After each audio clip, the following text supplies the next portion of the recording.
Welcome to the Couchboard podcast, where we naively talk about anything and everything for your listening pleasure. I am Jordan, and today with me I have Colby and Max. Welcome, guys. Thank you. Hello. Hello. Welcome, Max. We missed you last week. I know. That's going to be the episode that no one listens to. It was riveting. I tell you what. Oh, I saw, you guys talked about time travel. Yep. We solved all the complexities of time travel in an hour. So rather than having 3 people who don't know anything about time travel, you just had 2 people who don't know anything about time travel. I'm sorry I couldn't. I missed it. Actually, we planned this one without you because we know you don't know anything and we know everything about time travel. Yeah. So you'll just have to listen to know how smart we are. That's right. No, it was fun. So what's going on? Colby, what's been going on in your life? Did you finish that play set?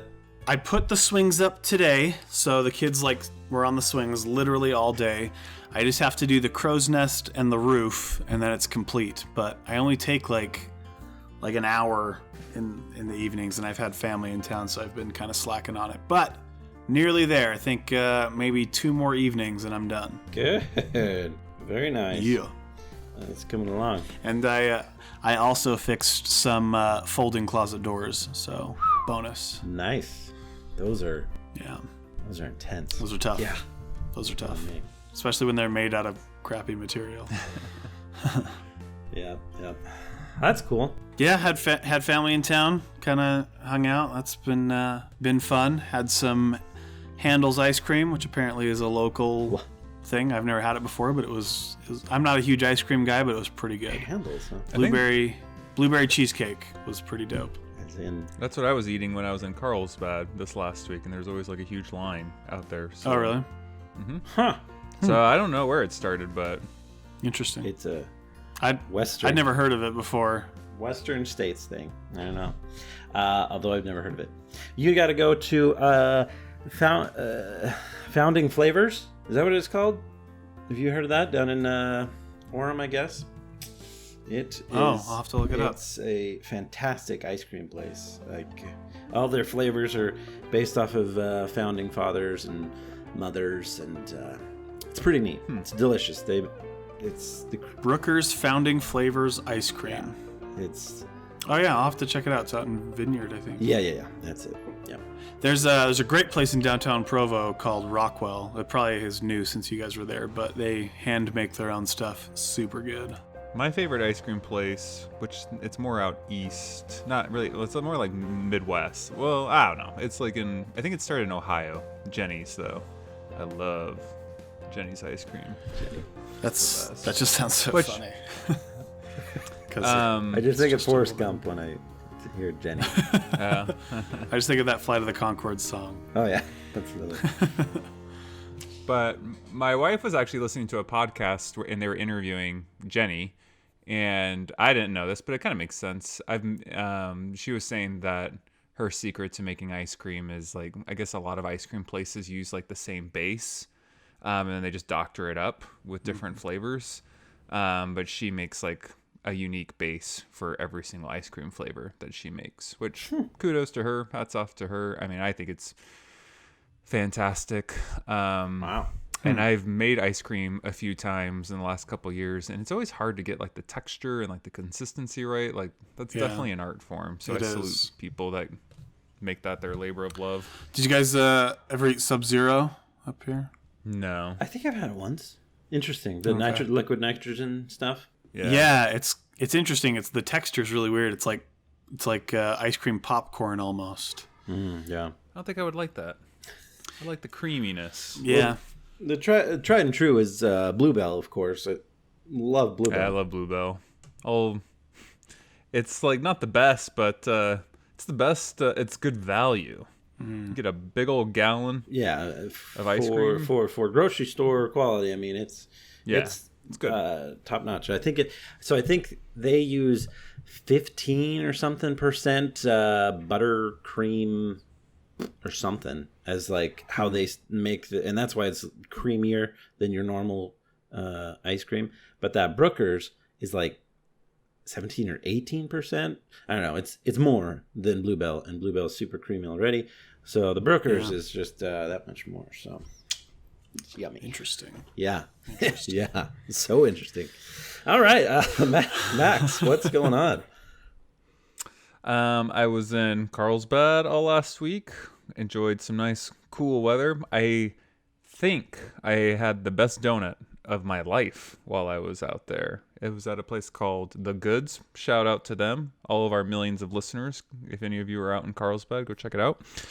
But it was a it was a cake donut, and it was a brown butter salt something donut. It was delicious. It was really, really good.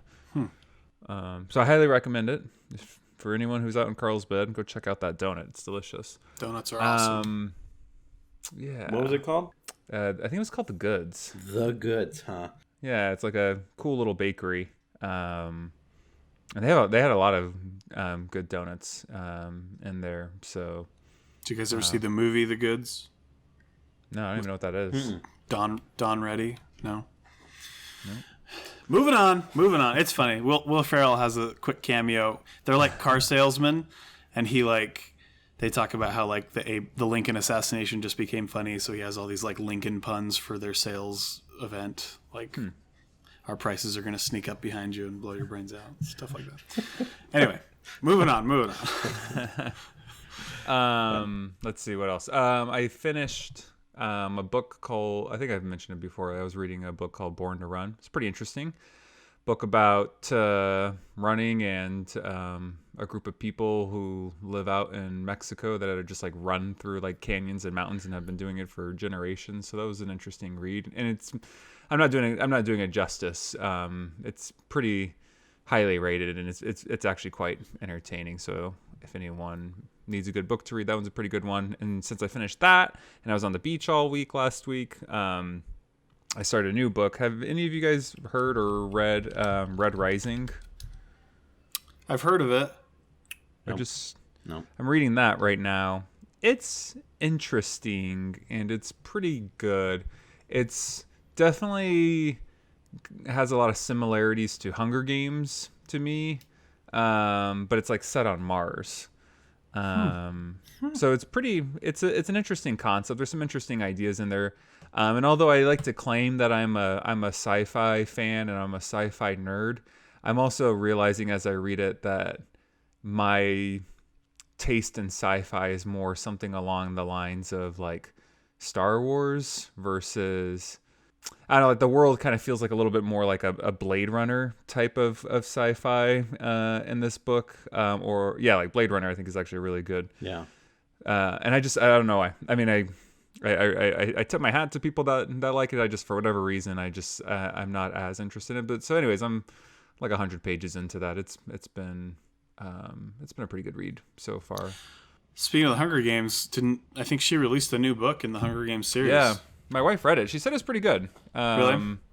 Yeah, it's about it's like a prologue. It's President Snow. Interesting. I've heard good things. I think I'm going to check it out at some point. They're usually pretty quick. The other ones were pretty quick reads. Yeah, those are quick reads. Easy to... This one that I'm reading right now is a pretty quick read. I don't know, something about me. I just don't have an attention span anymore where I can't just like plow. Like I have to really be into the book if I'm going to like sit down and just like knock out 100+ pages.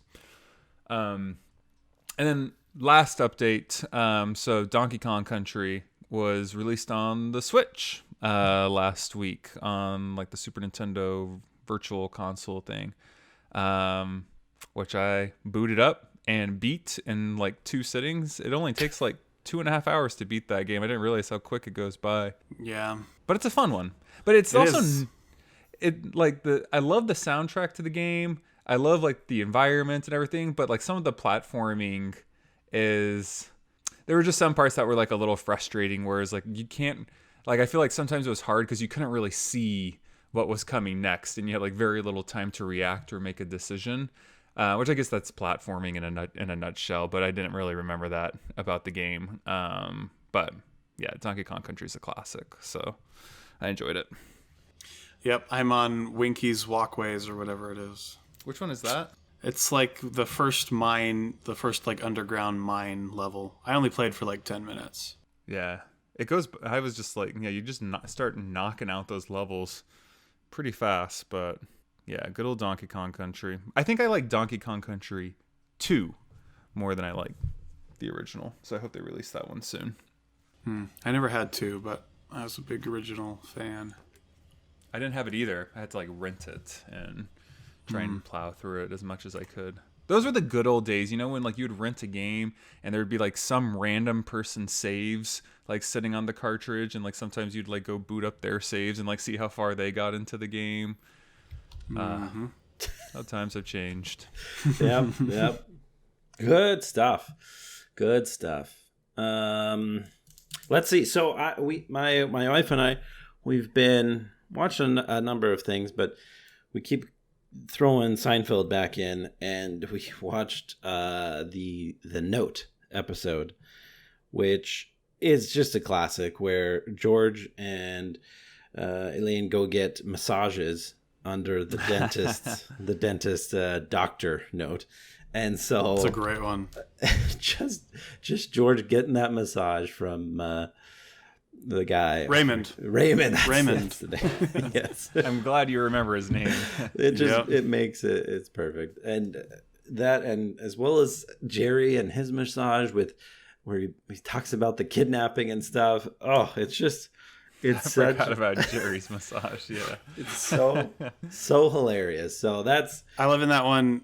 Because they get their dentist in trouble, right? And they're like in his office talking to him about it, and like they're like, I just feel horrible. And George is just like repeating everything that Jerry says, but like with his own spin. He's like, I'm not happy about it. And George's like, I've never been happy. It's just so classic George. He's getting a massage, and he's like, what do you do for work, George? I don't know. He can't answer any questions because he's being massaged by a man. Oh, it's fantastic. But let's see.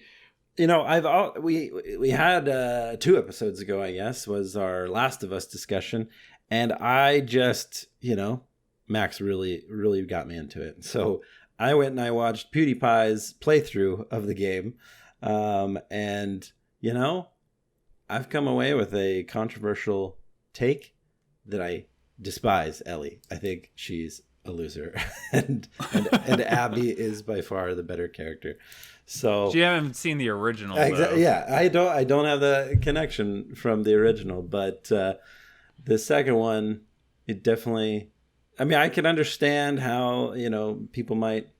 I don't know, spoilers, I guess, for episode 2 or part 2, but I could understand how people don't like Abby coming from the first part of the game. But I just think Abby's playthrough is just so much better than Ellie's. Like, it just, and then in the end, it's like Ellie's just I don't know, just really whiny and, oh, you killed Joel. And if I can make a game about Joel and Abby, should be part 3.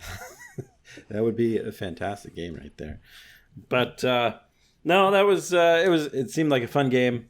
I did that because I'll probably never get around to watching it, but fun game. You should have started with. I don't know if you ever played through the original, but you should have started with the original, and then you would have been able to appreciate and enjoy part 2 that much more. Probably he did play through the first one, so I don't know. Maybe I will, but it was a good. But Ellie does change. Yeah, I mean that's kind of a criticism. They have.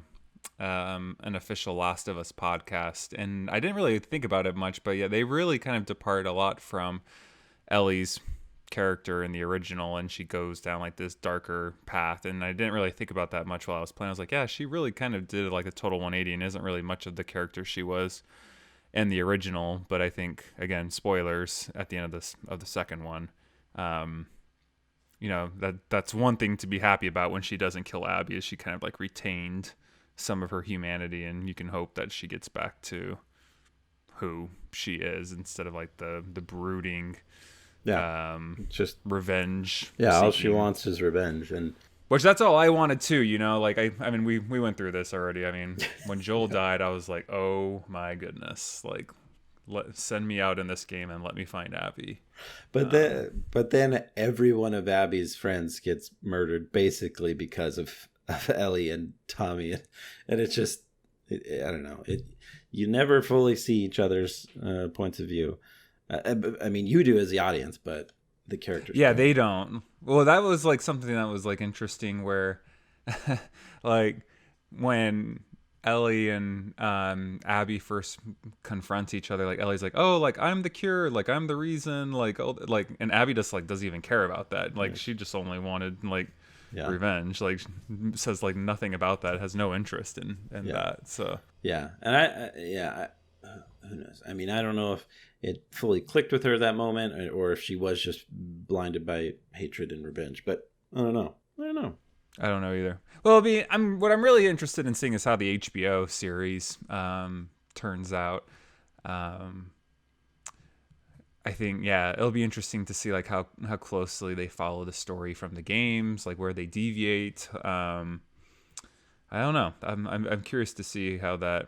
I think the environment and the theme and the story itself is a good match for like an HBO series, but it's always hard to know how those things are going to translate from game to the screen.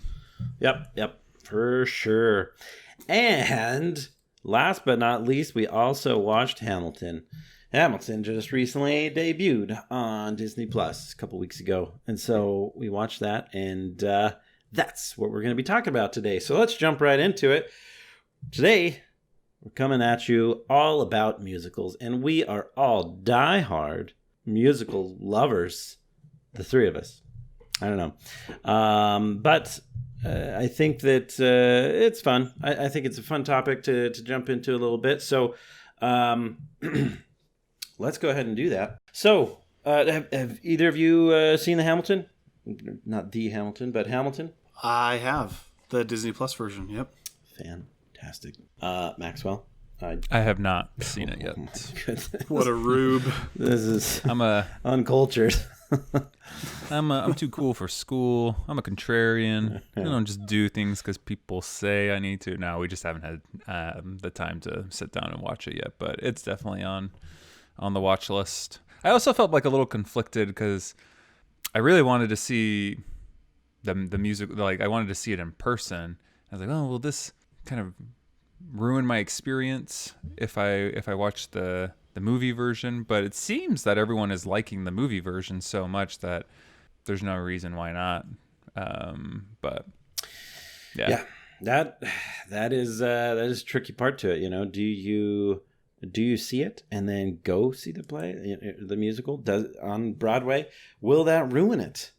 Who knows? Let's start there. What do you guys think? Do you think because there's been a number, going through this topic, there's been a number of movies that were turned into musicals and musicals turned into movies and vice versa. And with Hamilton, it's not a movie. It's just a recording of the musical itself, the live musical itself. So what do you think? Do you think Max or any of us really seeing this screening, this recording of the play, do you think it would screw us up? Would it taint our view of the live performance? Colby, what do you think?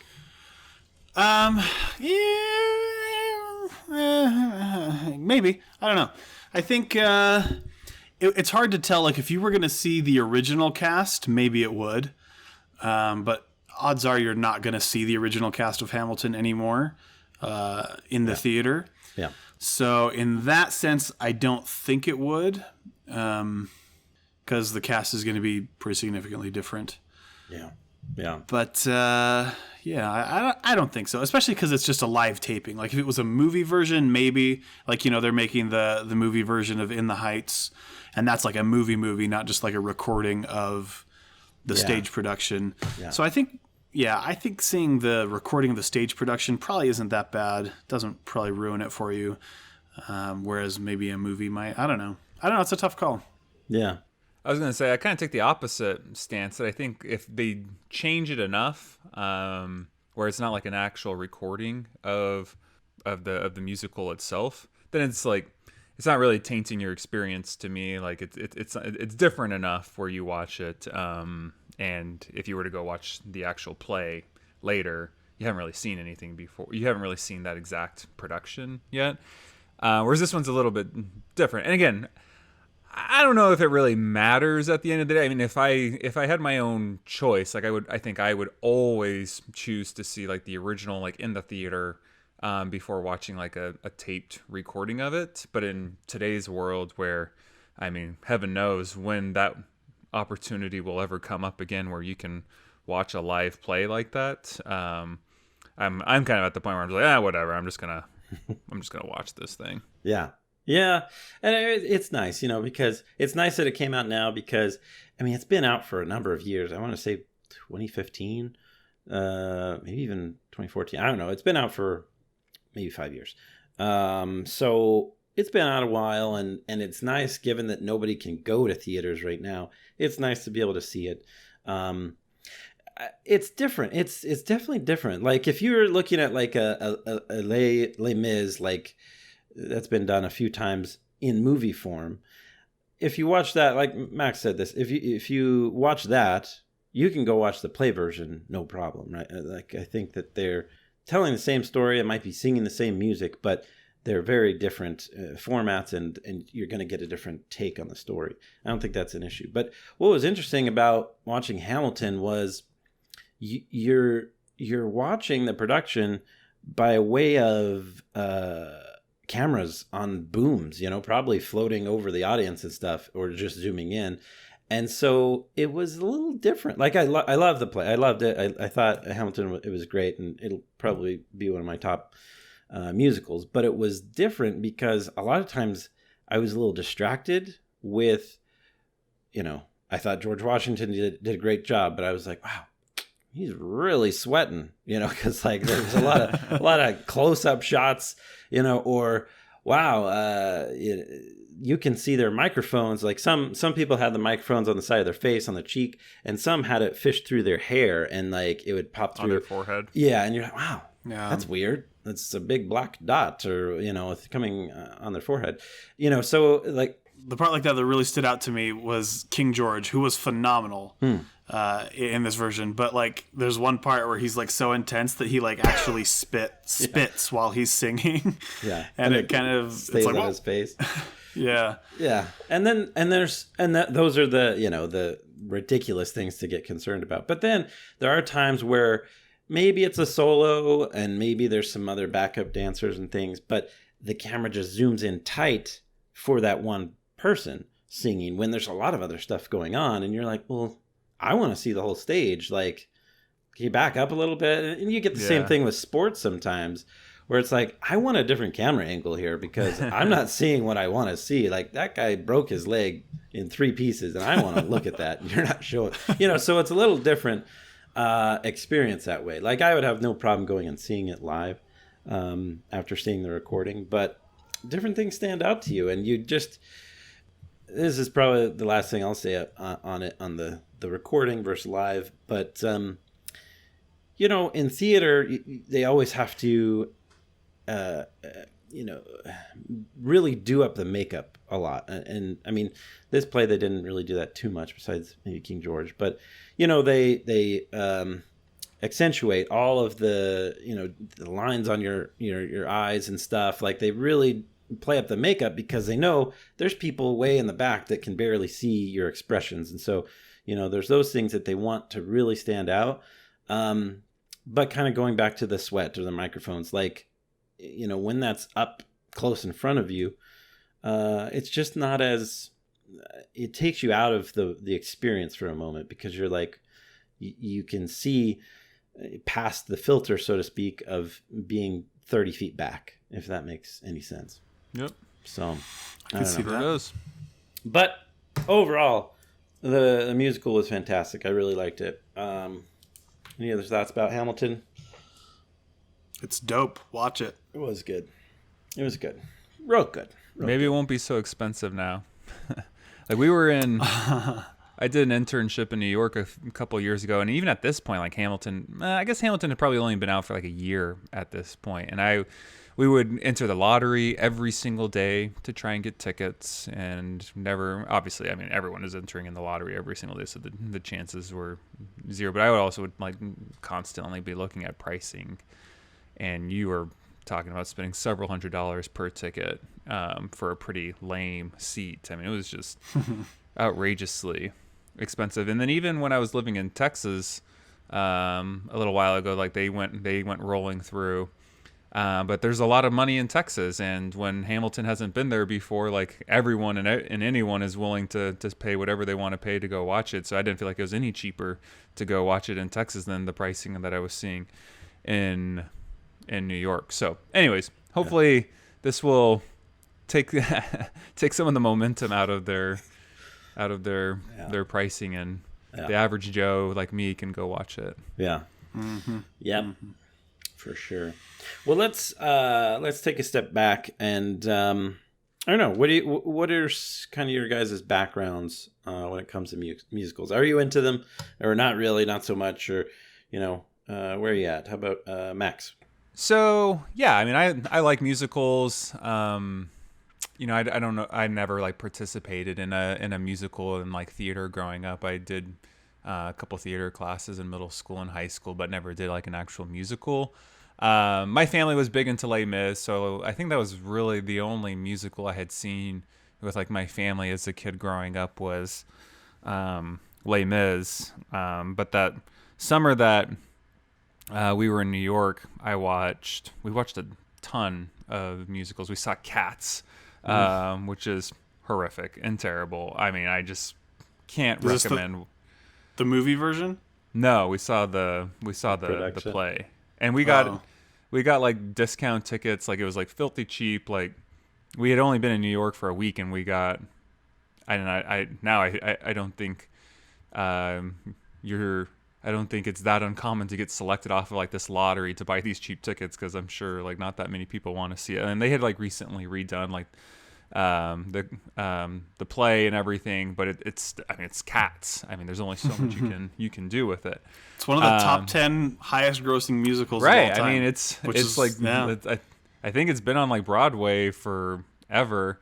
I mean, certainly there were some cool parts of it. Like one thing that was like interesting is like in the beginning of the play, like, and they kind of had like some of the cast like out in the audience, like on like the side, like singing and stuff. Yeah. But like we were like sitting there watching, and then all of a sudden, like one of like the cats like stuck his head like right in between my wife and the person sitting next to her, and just like totally freaked like them both out, which was like, that was kind of cool because, they broke out of the stage and kind of connected with us in the audience. But we saw that. We saw what's it called? A Bronx Tale. I don't know if you guys. I think they made a movie about this. No.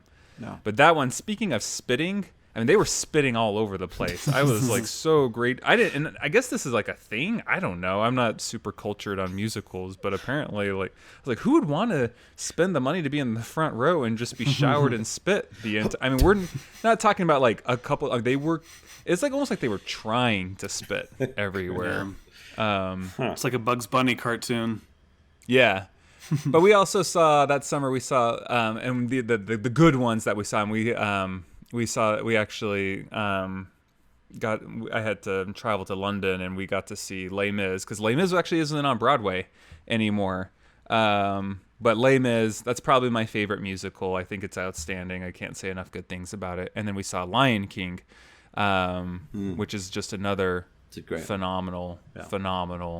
And that's not just like good music, not good story, but just like the production of Lion King is. The suits and everything are awesome. And just the way like people move, like the way it looks, the way it feels, it's great. Yeah. And then, sorry, now I'm rambling, but this year, right before COVID happened, I was in New York again, and the wife came out on the trip with me, and we watched Mean Girls, which is pretty darn new. We saw it, like when we saw it, the original cast was still doing it, and I loved Mean Girls the movie.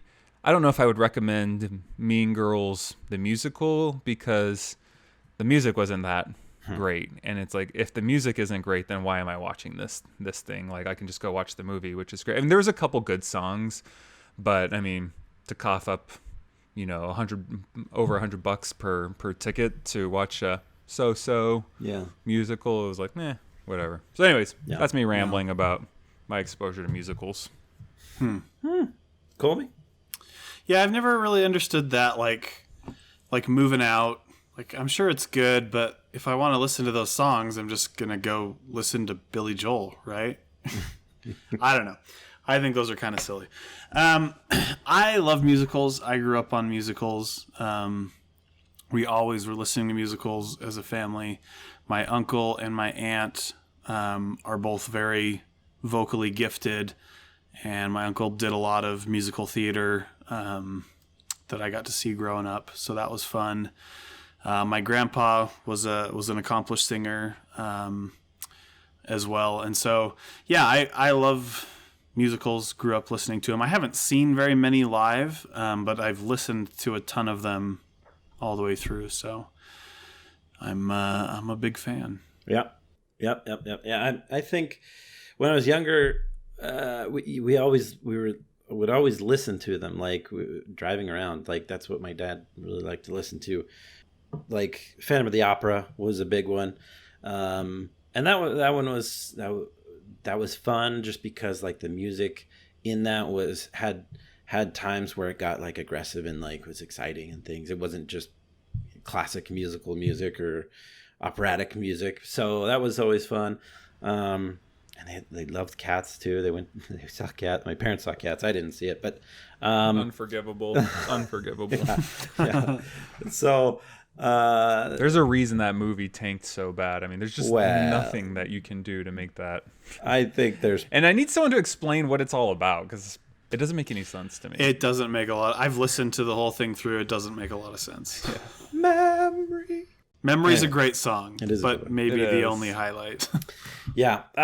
So no, I grew up listening to a lot, and then saw, some just through the years: Lion King, Les Mis, Phantom, Wicked. Wicked was a good one. Chicago, just a variety of them, and I mean, it's hard, not too many. I mean, it's nice when they do come to Tucson. They're probably not exactly the same when they're traveling, but it's always fun to still see Broadway productions come through town. And so if there's something fun, we'll try and get out to see them. I think the last one was like The King and I. That was fun. I mean, that's just a good movie. Is that a Rodgers and Hammerstein movie? I forget, but Yep. Yeah, those are just classics that, like, my wife kind of grew up watching those movies, Seven Brides for Seven Brothers, and Bless her beautiful hide. That's right. So, I mean, yeah, when they come through town, we'll try and go see them. But I'd say I'm far from a musical aficionado, but I enjoy them. I'll say that. So, maybe I'll start. What makes them different from movies, right? I mean, we've seen a number of these musicals adapted to screen and vice versa. But what makes them different? I would probably just say, like, they draw on your imagination a little bit more for the most part. What was it?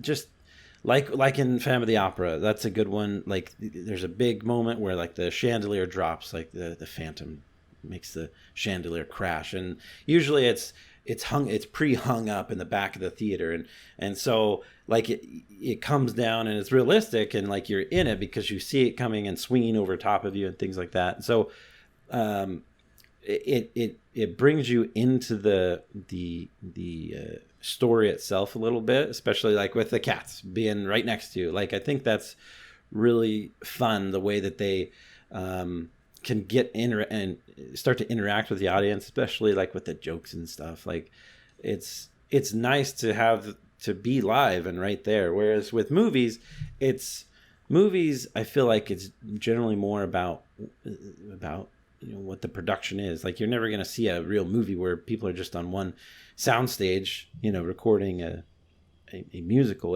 There's settings, and there's the actual atmosphere that they're put into, and they have to capture your imagination and emotions that way through the production of the film. But I don't know. I think it's nicer to.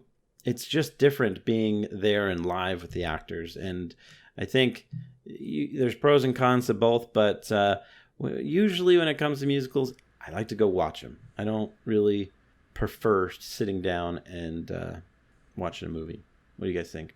I agree. I think like musicals, they have to be more abstract because they're working with such limited space. Whereas in a movie, you can go, any location, whatever. You can CGI anything you want these days. But in a theater, they have to tell the entire story in any given location all directly in front of you. So some of the ideas and the imagery is more abstract. But I agree, yeah, it's more intimate. You're in the same space as the people.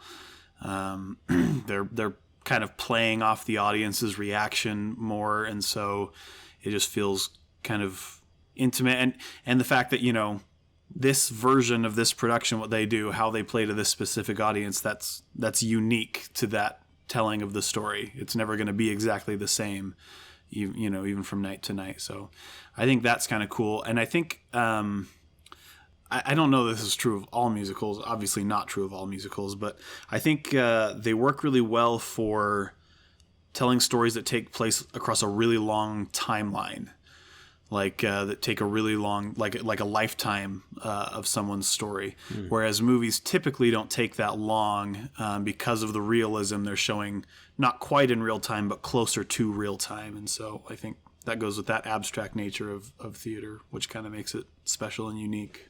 Yeah, that's interesting. I've not thought of that, but I couldn't agree more. That last part that you said, it does that usually does go much better in a theater or musical setting. The only other thing I would say, that I don't want to repeat the same things that you guys have said, but the only other thing I'd say is sometimes the set design is what really pulls me in a little bit more, because there's obviously a lot of high production value that goes into a lot of movies, but just the way in which they can kind of create these worlds and these environments to pull you in as the audience. Sometimes it's mesmerizing. And I think, looking back on Mean Girls, for example, there's not much to do there from a set design perspective. Okay, yeah, you're going to make a set of a school or someone's bedroom or car, there's just nothing super creative there. But when you watch Les Mis, and I don't know how everyone feels about the rotating floor that they like to use in Les Mis, but there's just some cool things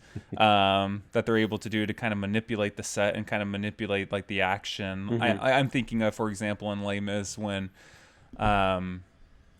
you've got the part where they're at the wall, during the fight, and they'll kind of rotate it back and forth. I don't know. So I'm really impressed with the creativity of some of these folks and how they're able to really communicate the story to you through a different medium. And I think with movies you can play around with it, you can edit it, you can take multiple takes. You don't have that luxury when you're doing a play. You have to get it 100% right every time, and so every little thing has just been meticulously organized and planned to really make an impact on the audience.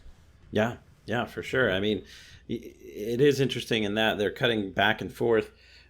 I mean, in a movie you would just cut the scene and go film a different set, and but if it's a live production, you have to come up with those ways that I don't know, when you see those in that innovative way of putting action in front of you on stage, it just makes you excited, for what else are they going to do, how else are they going to work through this story. So yeah, no, I definitely agree. All fantastic points.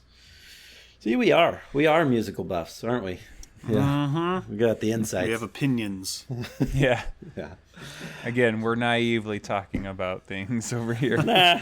We're deep into set design and costume design. We're there. So when it comes to what makes a great musical, I think we've touched on this a little bit and just everything we admire about them. But outside of the production itself, the musical itself, what else do you think goes into making a good musical? I mean, I don't know. You said outside of that, but I think really at the end of the day, if you don't have good songs. And I think like to what you guys are talking about is like kids growing up, which, and I do more of that. I listen more to musical, but like if you're not going to listen to it outside of the theater, then the music probably isn't that great, in my opinion. But I think that's actually probably a pretty good test. Will you listen to the music outside of the theater? But I also think, again, like I like to have like a good story where like I'm super invested in the characters. Not that different from a movie. I mean, that's why I hated Cats. Like I just don't understand what's going on. I don't care about any of the characters. But when you have your Les Mis or your Lion King, or I'm assuming Hamilton, like you've got a good group of characters that you're interested in, you care about them. So anyways, those are just a couple things that come to mind. It's good to be original, right? I mean, going to see Spider-Man, on Broadway, it's like, okay, well, we've seen Spider-Man dozens of times. Like, I mean, is this really adding much? Or Shrek was another one. It's like, okay, maybe it's exciting. Maybe there's good production value there, but is it original? And I think something like Hamilton is like just the story of this founding father that not many people are familiar with. Or, I mean, even Lion King, it's, we've seen the cartoon of it, but I'm defeating my question, because the production value of just the costumes and things, and that really draws you in, because that side of it is original. The story's the same, but the music's is pretty similar too. I mean, there's obviously, it's like a different take on some of the songs, yeah. But I was blown away when I saw Lion King, because the movie, the original cartoon movie, is probably like in my top 5 favorite movies. Like, yeah. I love that movie so much. And so when I saw the play, I was sure I was going to like it, because I'd already heard such great things about it. But somehow it was just different. Like, I remember, I had no idea this was going to happen. So spoilers for anyone that wants to see Lion King. But when the musical opens up, like they do the whole circle of life, and they're going up to Pride Rock, like they have the animals walk down the aisles, mm-hmm. like next to you. And I just didn't know that was going to happen, but that was like so powerful and so cool. In fact, and they're not just people dressed in little monkey suits, like right? No, like, they're got, like elephants and giraffes, like yeah, major animals. Yeah, and it is sort of breathtaking in the moment, because you're just so surprised by it. Yeah, I had no idea that was coming. And again, like we've all seen that scene a million times in the movie, but this time, like you kind of actually felt like you were there, and like you were part of it. And so I teased my wife about this, but like I looked over at her and she had like tears coming down her eyes, like as it was like happening. I was like, oh my goodness. Full transparency, I always cry when Mufasa dies.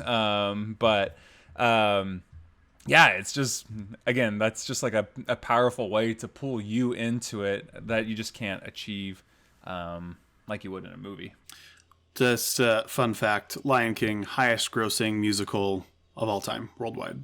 Yeah, I believe it. Yep, number 1 spot. I think to make a good musical, like the story has to be good, whatever, but in the end, it's the music. The music has to be good.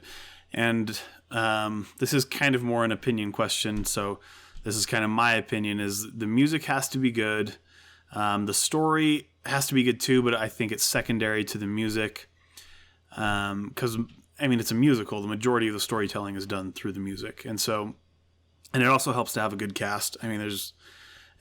You see Les Mis, it's going to be good no matter what, but you see Les Mis with Colm Wilkinson, and it's going to be incredible. So that can make a big difference. And then, and this again is just my opinion, but I think great musicals have a level of gravitas. They're kind of dealing with heavier subject matter, I guess. It just makes it seem more real because it's based through music. I feel like really lighthearted ones just don't carry the same weight and meaning and reach you the way that like something that's a little like Hamilton, right? There's light parts, but then there's really heavy, meaningful parts. And I think those sort of things are what hit home with musicals more than anything else. Yeah, for sure. It's drama right in front of you and pulls you in. Yeah, I think I think there's degrees to. I've seen Phantom of the Opera. Two things I kind of think didn't make it the best experience for me was it was a really bad seat. Like it was like way in the back balcony seat, and so you can hear the music fine, but you can't really see those expressions and the emotion and everything coming from the actors, and so kind of it doesn't hold your attention as much, just because it's almost like you're listening to a soundtrack rather than being right there with the cast. Anyway, all right. I think we've talked enough about musicals themselves, but one last question about them: Have there been any musical to movie or adaptations that you think where the movie is better than the musical? Better? Yeah. I don't know if that. I'll tell you one adaptation that was awful, and it was the Les Mis adaptation. I mean, that was just one of the most worst. recent one. The most recent one. It was terrible. Hugh Jackman and like Russell Crowe. It was colorful. It was beautiful. It looked really good. The visuals were outstanding. The women, I thought, all did a great job singing. But I knew it was doomed from the moment Russell Crowe opened his mouth. And I love Hugh Jackman to death, but I didn't like Hugh Jackman's voice at all in that. So, anyways, that was it was a tough one. A really disappointing adaptation. I wish they just would have not like gone for big name actors, but just gotten people that could actually sing, and still keep, because I mean like the quality of like the set and the environments were just outstanding. Just needed to put people in there that could actually sing the dang songs. I think a big thing with that was they recorded the vocals live right there on set. Like, so all of the actors were mic'd up, and that was the audio that they were using. So I think that probably made it difficult for actors that weren't, accustomed to singing, like Russell Crowe, perhaps. I don't know his musical background, but I think that probably... I don't think anything could have saved Russell Crowe, though. You put him in a studio, I don't think it's going to make any difference. It was... Yeah. I mean, he just... The guy... And especially, like, it would be one thing if you were playing, like, a minor character, but he's playing Javert, I love that character. He's such a wonderful villain. And I was just, like, every time... Like, it was just so distracting. Whereas when you watch the musical, like, in the theater... you're going to have like a top-notch actor out there singing, and just like you're not distracted by that. You're just like amazed by the music and the character. And anyways, I found it incredibly distracting. And I thought Hugh Jackman, I know he has like some kind of Broadway background. I thought he would be better than he was, and maybe that had something to do with it. But again, I thought, and I don't even know if I would have needed perfection. I just didn't want it to be so noticeably bad. I feel like they just didn't understand the medium. Like they didn't like they went for the realism of a movie and didn't understand that like the majority of the storytelling, the reason why we're here is the music, and they kind of missed that. They went for the realism over the the music, and that kind of killed him. And Hugh Jackman does have a good voice, but Jean Valjean is like, you have to have like an incredible voice. Right. Like the range in that part is insane. You have to be really good to pull that off. Yeah, he just sounded kind of shrill to me, or whole time. I agree. It was disappointing because again, I love that play so much. I love the music, but actually this isn't really, it's kind of an adaptation, but there was a non-musical adaptation of Les Mis with Liam Neeson and Jeffrey Rush. And I actually really, really, really like that movie. Yeah. But that's kind of I don't know if that's fair to say is an adaptation from the musical or the book itself. But yeah, that's one of my, I love Les Mis the musical, but I actually just really enjoy that movie. I think it's a really great interpretation of the story as well. Yeah. Yeah. If that counts, that would be one of the wins for sure. I just love Jeffrey Rush. Can we just talk about like what a great actor Jeffrey Rush is? Like, I just think he's terrific. Like for all the love Johnny Depp gets in the Pirates movies, like I think I might almost like Jeffrey Rush more than Johnny Depp in those movies. Jeffrey Rush makes a really good pirate. He does. He's just a great classic pirate, and I mean he's just like so into that role. I just to the point where in the King's Speech, like I almost couldn't take him seriously speaking properly. Barbossa, what? Yeah, he does such a good Jean Valjean in that.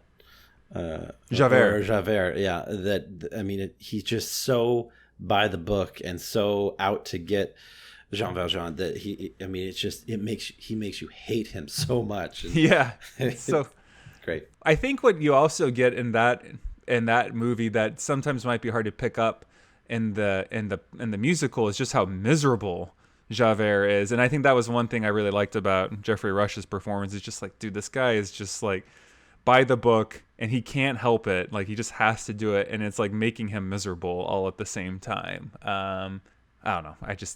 I really enjoyed that movie. Yep. Colby, any movies that are better than musicals? I don't think they exist. That's like, I mean, yeah, I don't think they exist. Cats. Maybe that movie, I haven't seen it, but it's possible. Maybe. Oh, no. There is one. Little Shop of Horrors.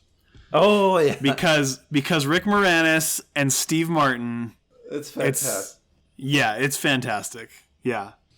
I've never seen the musical, so I can't that's really the one. Speak to that. But that is really good.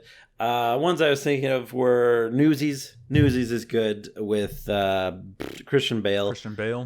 The movie version of Newsies is great. I haven't seen the musical, but I do imagine it'd be hard to top. I think a lot of the time it's just whatever you've seen first, right? Yeah. It might be better. Yeah, because I've not seen Newsies as a musical. So that was good. Others were Grease.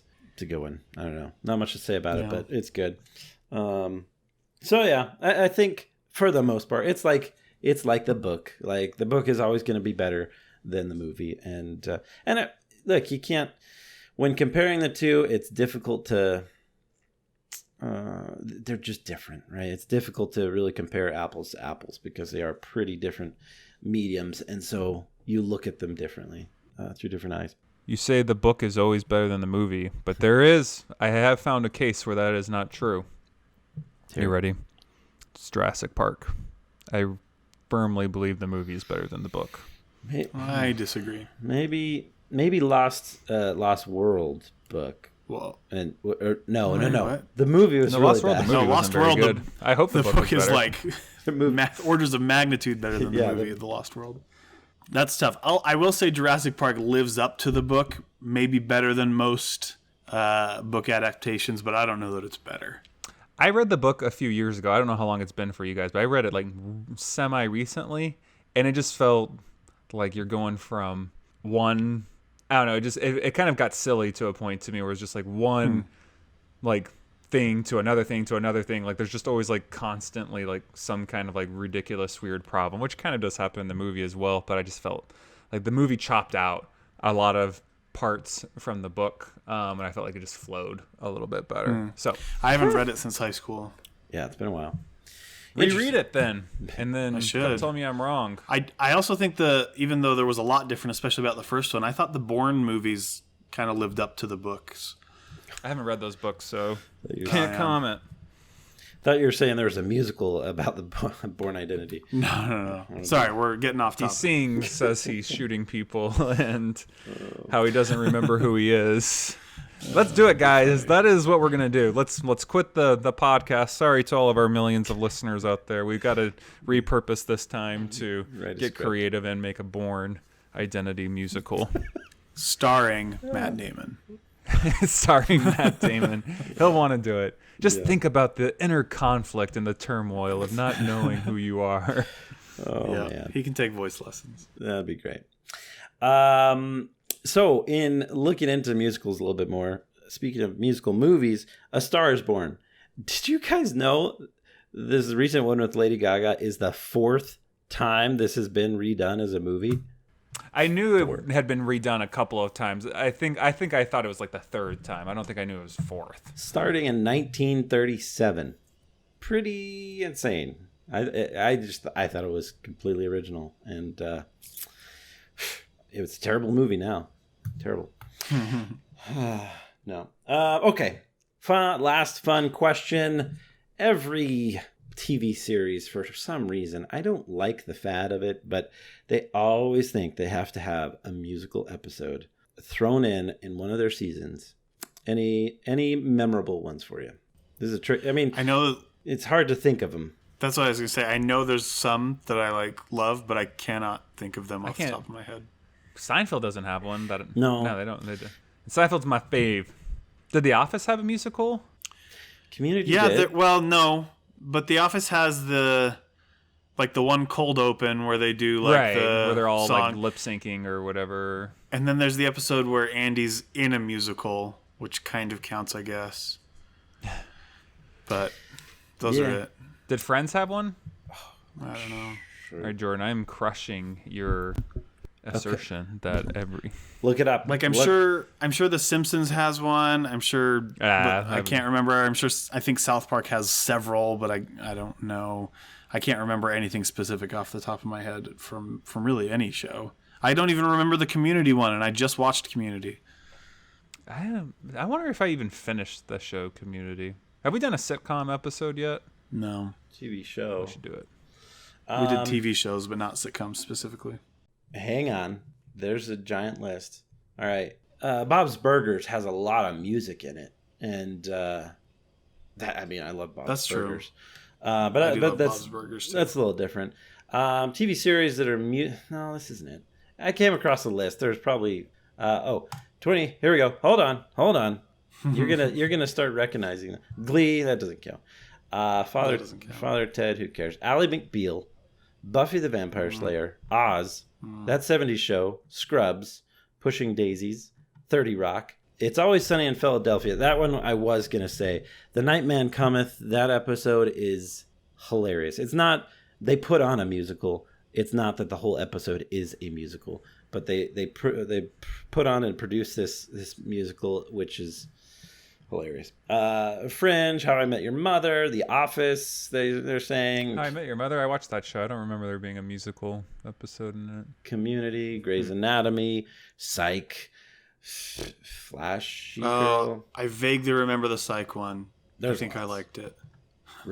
Riverdale. Anyway, I don't know. I don't like it. I never like them, except for It's Always Sunny. But they're always like, why am I watching this? Or they just never hold my attention. It's like, I wonder why they do it. Yeah, I don't watch the show for music. Music. What are you doing? Back in the only time they're good is when they're like in cartoons, I think. Like back when I used to watch South Park, I remember the musical episodes were well, yeah. pretty funny. That's stupendous right there. Yeah. So, yeah, I don't know. It's just weird with the cast and how you'd never seen them in this. South Park, I feel like, is a little different because they're big into music, but I don't know. It's just weird. I'll just say that. Flight of the Conchords. That was like a musical TV show. Yeah, They that's had some good ones. Yeah, I look at that like Glee, where it's supposed to be about music. Yeah, that's true. Anyway. So maybe it doesn't count.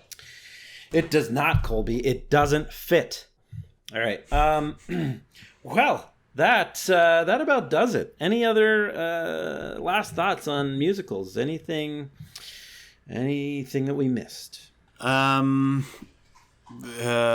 Honorable mentions, maybe. Yeah, let's have it. Secret Garden is a great one that I love. There you go. Yeah. Starlight Express, very underappreciated. As far as musical movies, Yentl is phenomenal. I'm a big Barbara fan. And Fiddler on the Roof, another great one. classic. Oh yeah, Fiddler. I love that one. That's a really good That's one. a good movie too. It really is. That's a drama, man. That's a straight up drama right there. It is. It is indeed.